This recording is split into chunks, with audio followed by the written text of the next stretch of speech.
Dicho esto, gloria al Señor, cerramos nuestros ojos por un momento. Padre, te agradecemos, Señor, y nos ponemos delante de tu trono en esta mañana. Te pedimos, Señor, que hables a nuestro corazón, que toques nuestra vida, Señor, y que abras nuestro entendimiento para recibir la palabra que tú tienes con nosotros, Señor. En el nombre de Jesús.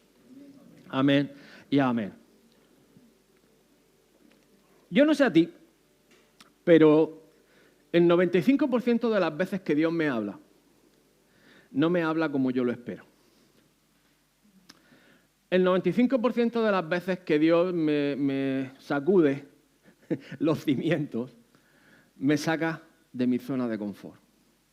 Me rompe estructuras sociales, me rompe estructuras mentales, me rompe estructuras de lo que a veces damos por bueno. Y este mensaje yo creo que es un poco de esa controversia que Jesús mismo encierra en su ministerio. Porque vamos a hablar de una historia de la mujer samaritana, yo creo que es de las más conocidas, más famosas, la mujer que estaba en el pozo de Jacob y que se encuentra con Jesús. Es súper, súper popular. Pero realmente, si Jesús, como algunos dicen, hubiera sido un judío y muy buen judío, esa mujer hubiera acabado a las afueras de la ciudad, junto al muro, y hubiera sido apedreada por adulterio. Esa es la realidad. Esa es la verdad de la historia. Por eso he titulado este mensaje En el muro. Porque cuando aparentemente nos merecemos o nos merecíamos un castigo, Jesús usa de controversia. ¿Entendéis controversia? Ok. Jesús usa de controversia para explicar el reino de Dios. ¿Amén? Así que vamos adelante. La primera pregunta, ¿cuándo ir y dónde ir? Y fijaros que se puede decir que en este momento Jesús estaba en la cumbre, en la cúspide del éxito ministerial habido y por haber. Es decir, había estado en Galilea, el Señor lo había bendecido, había estado en Judea, se había hecho famoso, habíamos tenido el sermón del monte, habíamos estado en un momento donde la gloria de Dios se había manifestado, milagros, habíamos tenido las bodas de Canaán, es decir, el ministerio de Jesús empezaba a fructificar y a prosperar. De pronto comienzan un viaje, estamos hablando de un viaje probablemente de más de 3 días, por algún motivo que no conocemos o desconocemos, Jesús se encuentra solo después de una larga caminata de desierto. Obviamente Israel es muy parecido a nuestro clima, es muy parecido a nuestras montañas sin árboles, ¿vale? Aunque ahora es un vergel prosperado porque el Señor le ha dado sabiduría y gracia, pero Israel es muy similar a nosotros, con lo cual imagínate viajar de aquí a, ¿qué te digo yo?, a la hojarda andarás con lo opuesto. Y esto es algo que yo quiero explicarte en esta mañana. Jesús muchas veces iba con lo opuesto. Los discípulos se encargaban de ir a comprar. Los discípulos probablemente tendrían su pellejo, o sea, y me refiero al pellejo, aunque vemos la imagen del cántaro, pero en ese momento se usaban pellejos de piel para descenderlos al muro, o sea, al pozo, perdón, y subirlos llenos de agua, ¿vale? O una vejiga, o sea, pero seguramente ellos tendrían su propio pozo. Pero en este momento Jesús siente esa necesidad, y sí, Jesús humano necesitó agua. Estaba sediento, estaba cansado, estaba agotado y en ese momento Jesús necesita algo tan humano y tan normal como agua. Y se encuentra con la mujer, o de las mujeres más famosas de la Escritura, la mujer samaritana. Vamos a Juan 4, 1, 3 y 4, dice, Jesús sabía que los fariseos se habían enterado de que él hacía y bautizaba más discípulos que Juan, así que se fue de Judea y volvió a Galilea. En el camino tenía que pasar por Samaria. Y cuando hablamos de Samaria, quiero darte un poco de contexto histórico. Como sabéis, Salomón tiene 2 hijos, los cuales se acaban dividiendo el reino. Judá y Benjamín se quedan al sur y se quedan como Judá, y el resto de 10 tribus del norte se convierten en Israel. ¿vale? Más adelante, Samaria. Durante la época de Nehemías, cautividad de Babilonia, restauración del templo, unos señores llamados Acelos, un tal Sanbalat y un tal Tobías, se oponen frontalmente a la reedificación del templo de Jerusalén. ¿Por qué? Porque las cosas no se estaban haciendo conforme a lo que ellos creían, entendían, etcétera, etcétera. Según Josefo es el historiador hebreo probablemente de más renombre, que tenemos más documentación. Según Josefo, dice que estos señores nombran a un cuñado de Sanbalat como sumo sacerdote y reedifican otro templo en el monte Gerizim. Con lo cual, Samaria, Israel del norte, tiene su propio templo, tiene su propio lugar de adoración y tiene su propia curia religiosa.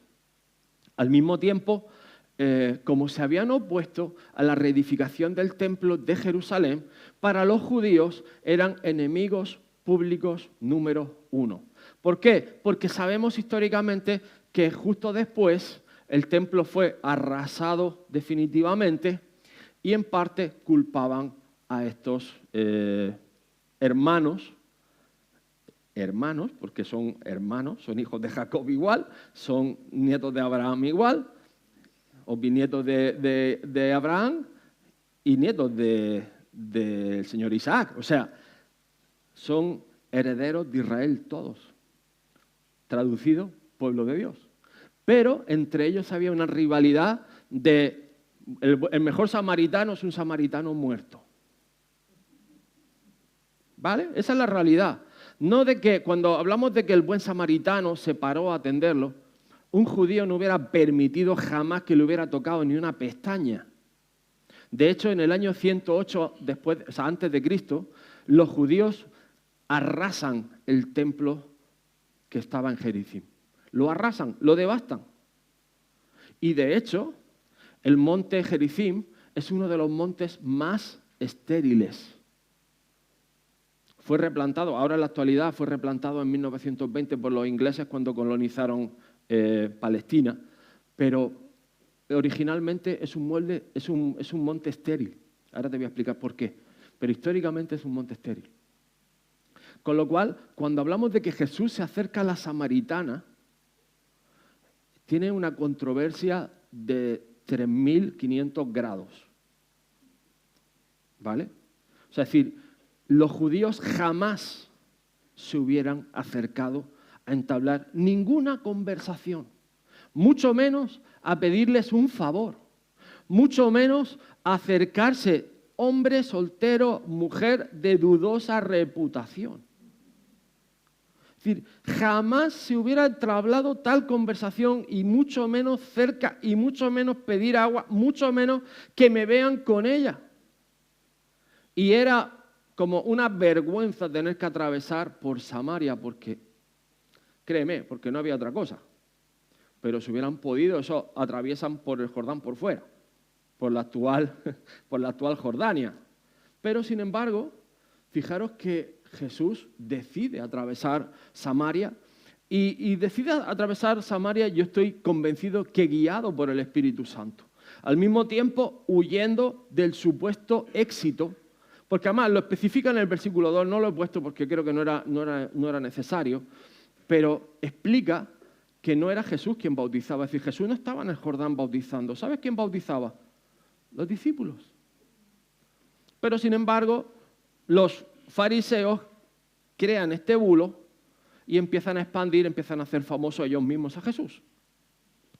Entonces, vemos que Juan 4 empieza en Judea, donde Jesús había tenido éxito, y hay un factor de empuje, es decir, es guiado por el Espíritu Santo. Esto quiero también explicarlo, porque mira, en este tiempo que hemos estado hablando de ser guiados por la voz de Dios, hay veces que vas a tener que pasar por esa controversia de estar en lugares que a lo mejor no has pensado que te apetece estar, pero Dios te ha llamado a que estés y que tengas éxito.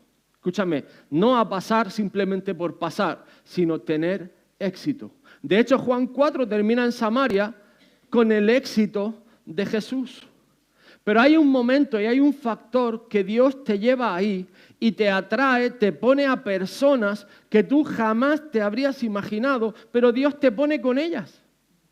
Y quizás no era el guapo o la guapa del baile. Era una persona que jamás te hubieras sentado con ella. Y esto es lo que quiero explicarte, es decir, el contexto. Muchas veces cogemos la samaritana y no entendemos el contexto. Lo vemos con los ojos del siglo XXI o del siglo XX. Pero no es el contexto hebreo, no es el contexto judío, no es el contexto de hace 2000 años. En el contexto de hace 2000 años, tú imagínate a un croata invitando a agua a un serbio, le hubiera pegado 2 tiros antes. O llévate ahora a un judío y mételo en Ramala, a ver qué pasa. Le pegan 40 tiros, o sea, de eso es de lo que estamos hablando. Era una zona en conflicto, era una zona que estaba ocupada por el Imperio Romano y entre ellos estaban en guerra, es decir, no se podían ver, no se querían ver por temas históricos, aun siendo del mismo pueblo, aun siendo de las mismas raíces. Y dice el 6 y el 7, allí estaba el pozo de Jacob, y esto aquí vemos un nexo de unión, porque Jacob era padre de ambas naciones. Y Jesús, cansado por la larga caminata, se sentó junto al pozo cerca del mediodía, serían como cerca de las 12 de la mañana, y poco después llegó una mujer samaritana a sacar agua, y Jesús le dice, por favor, dame un poco de agua para beber. Esto que hace Jesús es escandaloso. Lo vemos normal a nuestros ojos de Europa año 2022. ¿Qué hay de malo? Créeme que no lo hubieras hecho. Tú no lo hubieras hecho, yo no lo hubiera hecho. Y Jesús rompe la baraja y lo hace. Va a pedirle agua, va a pedirle un favor a alguien que no se hubiera arrimado nadie que hubiera nacido en Judea, en Palestina, en el año 3, como nació Jesús. La pregunta del millón. ¿Cuándo merece la pena entrar en controversia? Y te pregunto esto porque, mira, muchas veces hemos entrado en el dilema. ¿Cuándo oír? ¿Cómo oír? No veo fruto, no veo que pasan cosas. Y la verdad es que acabamos como iglesia, como creyentes, como cristianos, acabamos frustrados por la falta de fruto. Y aquí yo creo que es lección número 2. Debemos de aprender a ser guiados por el Espíritu Santo. Debemos de aprender a ser y a entender el qué y el cuándo y el cómo de Dios. Y para eso necesitamos entrenar nuestro oído, entrenar nuestro corazón, y no solo entrenar nuestro corazón, sino estar dispuestos a tender esos puentes de reconciliación, de perdón y de restauración. Y eso pasa por no pensar o no creer que somos mejores o peores que nadie, sino empezar a ver con los ojos de amor y con la misericordia que Jesús veía a esta mujer en el pozo. Porque Jesús lo primero que ve es una necesidad. Lo primero que ve es un puente de reconciliación. Lo primero que ve es algo que se va a romper en lo espiritual por una decisión que Él toma de transgredir y de romper toda la estructura religiosa que estaba implantada como santa, pura élite espiritual y élite religiosa, y somos los mejores del mundo, somos los espectaculares y no hay nadie como nosotros. Y eso es lo que pensaba el pueblo de Israel. Pero te digo una cosa, cuando Jesús hace esto, quiero que entiendas el término juzgar. Jesús juzga con esta controversia y declara correctamente lo que es bueno, lo diferencia de lo que es malo. Hay límites que son de Dios y hay límites que no son de Dios. ¿Cómo sabemos esto? A través de la palabra de Dios. Pero hay barreras que no son de Dios y hay barreras que sí son de Dios. Y Dios las rompe. Y usa personas como usó a Jesús y nos va a usar a nosotros para traer precisamente a conato a efectividad este tipo de controversias que guiadas por el Espíritu Santo traen fruto. Hay un momento, hay un lugar, hay un tiempo. Obviamente Jesús, escúchame, no te lo tomes a broma, Jesús 30 años fue preparado, esperando el tiempo de su manifestación. Jesús fue preparado, es decir, estuvo en silencio, callado. A veces nos sentimos culpables por estar en ese momento de silencio. Y ¿sabes qué te digo? Que Dios juega, Dios trabaja, Dios procesa tu carácter en esos tiempos de silencio. Porque, mira, coger afán y trabajar, es fácil. No es el problema. Es ser efectivo, es ser eficiente, es ser eficaz, es estar lo que se llama el kairos de Dios, en el momento justo, en el lugar indicado, en el momento exacto, donde Dios tiene un rompimiento de cadenas, donde Dios abre los ojos, donde se caen las escamas, donde se abre el entendimiento y de pronto te cae la revelación. Ahora entendí, ahora lo comprendo. Tantos años. Y esto me ha pasado a mí, tengo 43 en la iglesia, 12 desde que me convertí, o sea, llevo 31 años.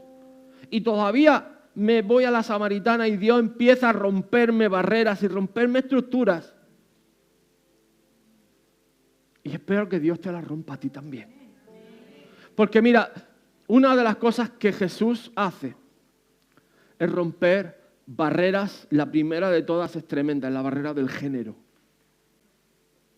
¿Tú sabes quién es la primera evangelista enviada por Jesús en toda la escritura de la palabra de Dios? La primera. De hombres y mujeres. La primera evangelista. La samaritana. ¿Hubo algún hombre antes? Pues para ser Jesús machista.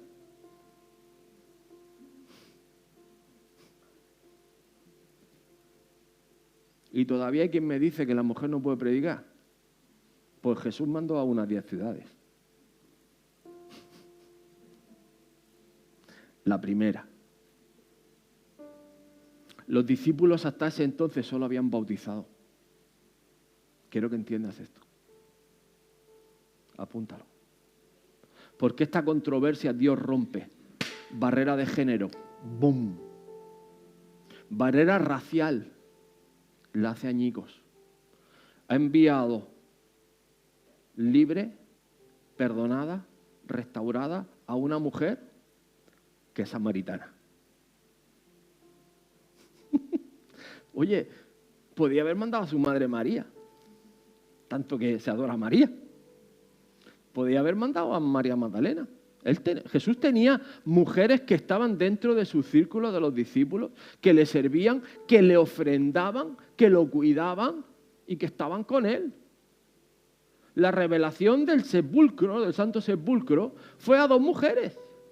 La primera revelación fue a 2 mujeres. Es decir, ¿de qué estamos hablando? ¿Que Dios no le habla? ¿Dios no las envía? ¿Dios no las...? Pues es que lo tienes aquí. Y lo tienes muy clarito. La primera registro de alguien que predica en las ciudades, ley de la primera mención, la mujer samaritana. Pero aquí es lo tremendo. Jesús confronta la moralidad. Jesús trata con la moralidad de la mujer samaritana. Y yo creo más. No solo trata con la moralidad de la mujer samaritana, creo que trata con la moralidad del pueblo. Y le declara cosas que tiene que arreglar, cosas que tiene que cambiar. Lo divertido de esto, te he puesto 2 imágenes, la que yo creo que pasó y la que es políticamente correcta. La que es políticamente correcta es la de los 10 metros de distancia, 20 pies. Como de donde está Rubén a donde estoy yo. Pero no creo que esa conversación de dame agua haya sido así. ¿Sabes por qué? Porque no hubiera bebido agua. Más bien creo que esta conversación es esa conversación. ¿Me comprendes? Porque hay una intimidad y hay una relación. En la relación que él tiene con la mujer del pozo. Lo siguiente de esta controversia, y en mi punto 2, Jesús empieza a traer reconciliación en medio del pueblo de Israel. Escúchame bien. Hasta ese entonces Judá era la élite, el resto eran unos cucuruchos. Pero lo primero que Dios hace es traer reconciliación entre los hermanos. Y te digo algo, la iglesia necesita esta controversia. La iglesia necesita esta reconciliación. Y entender que Jesús estaba en contra de la división. Jesús estaba en contra de esa separación, de ese muro racial que se había levantado. Jesús estaba en contra. Fijaros que dice Juan 4:9. La mujer se sorprendió ya que los judíos rechazan todo trato con los samaritanos. Entonces le dijo a Jesús, usted es judío y yo soy una mujer samaritana. ¿Por qué me pide agua para beber? ¿Me comprendes? Por eso te estoy explicando esto, porque es más profundo. Por supuesto que de tu interior corre ríos de agua viva, no lo vamos a menospreciar, pero es profundo. Todo el entorno es profundo. Quiero explicarte esto. Los judíos, por supuesto, tenían el templo en Jerusalén. Los judíos vienen de la tribu de Judá. Y toda esta tradición viene desde Nehemías con Sanbalat y Tobías. El templo en Jericim era el templo que habían edificado Sanbalat y Tobías, aunque hay un poco de controversia. Yo creo que lo empezaron ahí también. Pero lo acaban en el tiempo de un señor que probablemente se puede identificar con el espíritu del anticristo. Atención a esto. Se acaba en torno al 330 y algo.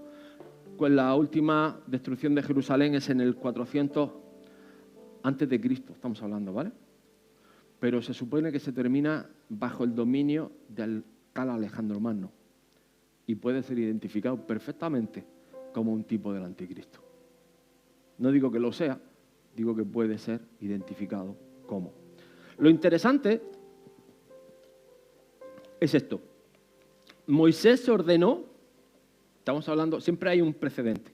Moisés ordenó que los israelitas cruzaran el Jordán y fueran a Ebal y a Jericim, y que 6 de las tribus, Simeón, Leví, Judá, José, Isaacar y Benjamín, estuvieron de pie sobre las laderas del monte Jericim y pronunciaran las bendiciones sobre quienes guardarán la ley de Dios.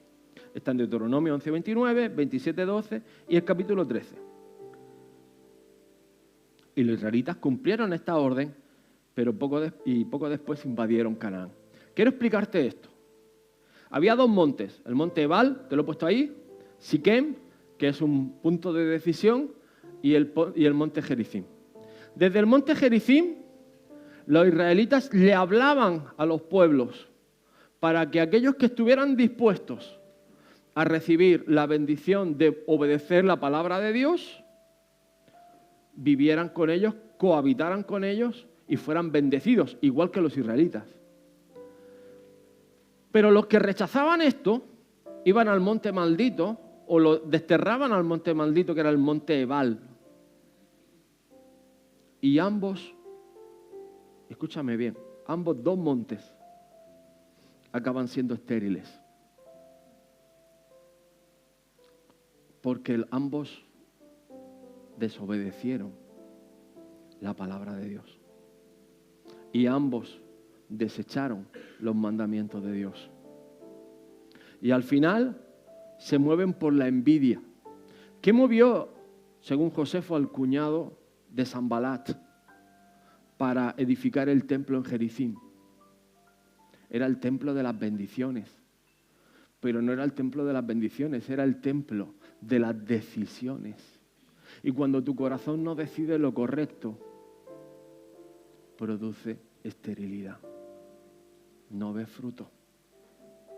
Entonces tú puedes imitar, tú puedes pensar que vas a hacer algo como Dios y que a Dios le va a agradar que le hagas un templo, pero nada más lejos de la realidad.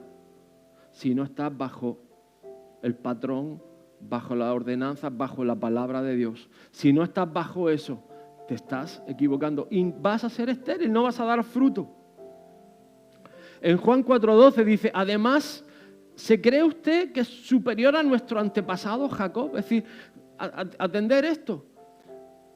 Ella, la samaritana, le está diciendo, pero Jesús, ¿tú crees que tú eres mejor que Jacob? Jacob también es mi pariente y también el vuestro. En otra palabra, le está diciendo, pero si somos familia y este es el que nos dio el pozo. ¿Cómo puede usted ofrecer mejor agua que la que disfrutaron él, sus hijos y sus animales? Es decir, está disfrutando todavía de un fruto, de una conquista, de un abuelo. Abuelos, rock and roll, bendigan a sus nietos. Amén. Destapen esos pozos, que beban del agua, que disfruten de agua de generación en generación, del agua viva. Y en el 20 dice, así que dígame, ¿por qué ustedes, los judíos, insisten en que Jerusalén es el único lugar donde se adora? Mientras que nosotros, los samaritanos, afirmamos que es aquí, en el monte Gerizim, donde adoraron nuestros antepasados. Ella tiene preguntas.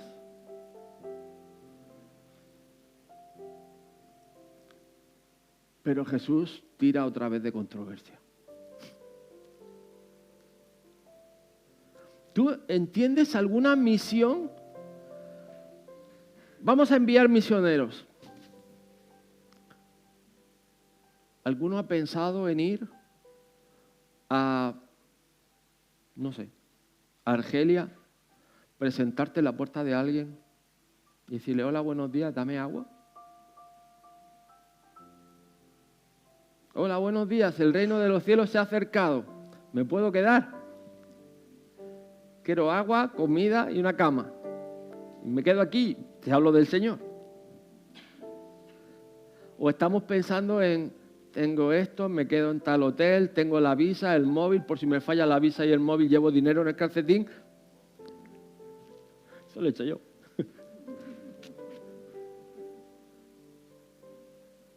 Jesús empieza el servicio pidiendo agua.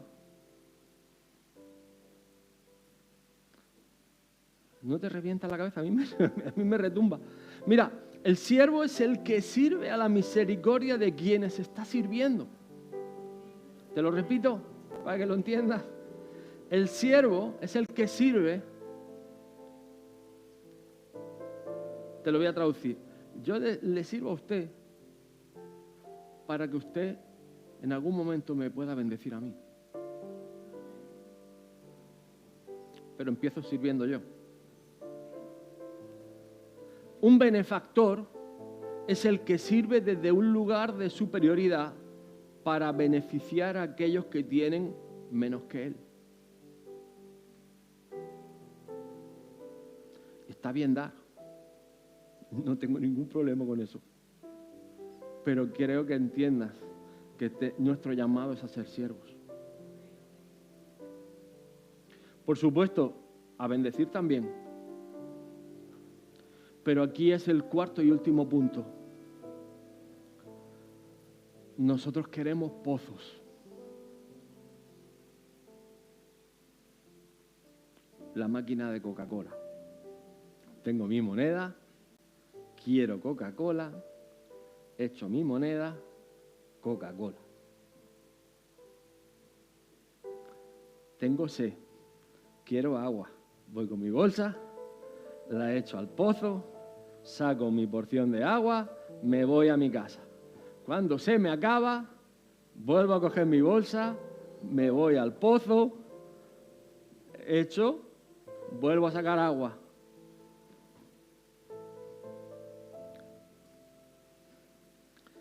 La pregunta es, ¿qué quería Jesús?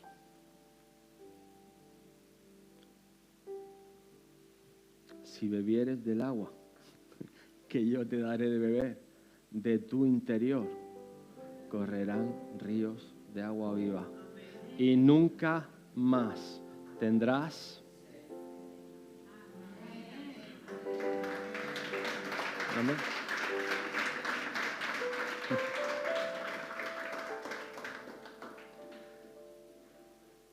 Esa es la controversia de Jesús. Empieza pidiendo agua. Tú empiezas sirviendo y Dios te regala agua viva. Dice, respondió Jesús y le dijo, cualquiera que bebiere de esta agua volverá a tener sed, mas el que bebiere del agua que yo le daré no tendrá sed jamás, sino que el agua que yo le daré será en él una fuente que salte para vida eterna. La mujer le dijo, dame de esa agua para que tenga yo sed, para que no tenga yo sed, ni venga aquí a sacarla. Es tremendo. O sea, el cambio de mentalidad que aporta Jesús con todo este choque de circunstancias nos tiene que dar un revolcón en nuestra estructura religiosa y en este tiempo darnos visión. Visión de lo que Dios espera de cada uno de nosotros, entendimiento del tiempo en el que vivimos, discernimiento de aquellas cosas, hermanos, que hay que poner en el altar. Jesús trató la cuestión de género, Jesús trató la moralidad, Jesús trató el tema racial. Jesús lo trata, pero lo trata no como el mundo quiere que lo trate, sino a su manera. Y ahí es donde nosotros tenemos que adquirir sabiduría y pelear las peleas que hay que pelear y las que no van conmigo. Yo soy el reino de los cielos. Yo soy de ese reino, soy embajador de Cristo. Y la pregunta, ¿qué hubiera respondido Cristo? Aquí la tienes. Se trata de identificar el pecado, se trata del arrepentimiento, se trata del río de agua viva. Pero te digo algo, si no brota ese río de agua viva en tu interior, vas a seguir viviendo de la máquina de Coca-Cola, vas a seguir viviendo de domingo en domingo, vas a seguir viviendo de oremos en oremos y de tu interior vas a estar vacío, perdido, solo, con ansiedad, con angustia, con temores, sin paz, con depresión. Te hago una lista, te la pongo, no quiero poner esas listas. Algunos capaz que les guste. Me gusta la lista de la libertad, de la sanidad, del prosperar. Me gusta la lista donde yo he sido libre de toda atadura del pasado, del pecado. Me gusta la lista donde yo puedo contar testimonio de que Jesús me cambió la vida por completo y soy libre en Cristo Jesús. Aleluya, gloria a Dios. Ponte de pie, vamos a cerrar en esta mañana. Padre, Señor, yo te pido, Jesús, que demos lugar a tu Santo Espíritu, Señor, que venga a transformar, que venga a cambiar, que venga a renovar, Padre, a hacer temblar todo cimiento religioso, Señor, toda estructura, Padre, que ha estado atándonos, que ha estado amargándonos por años, Señor, que no era tuya, que no venía de ti, Señor, y que tú renueves nuestro entendimiento, renueva a través de tu palabra, Señor, Padre, tu bondades, Señor, tu amor, tu misericordia, tu gracia, Señor. Queremos ver con tus ojos, queremos entender tus tiempos y tus momentos, tus sazones, Señor, dónde nos quieres, cómo nos quieres, Señor. Y Padre, que se haga tu voluntad, tu perfecta voluntad en cada una de nuestras vidas, Señor. En este día, Señor Padre, estamos clamando, Señor, por un toque fresco, por un renuevo, Señor, por dar fortaleza, Señor. Trae fuerzas, Padre, en el nombre de Jesús. En el nombre de Jesús. Amén. ¿Cuántos quieren? Mira, el que tenga una necesidad que salga. Hay que dar pasos. Vamos al pozo. Sal y vamos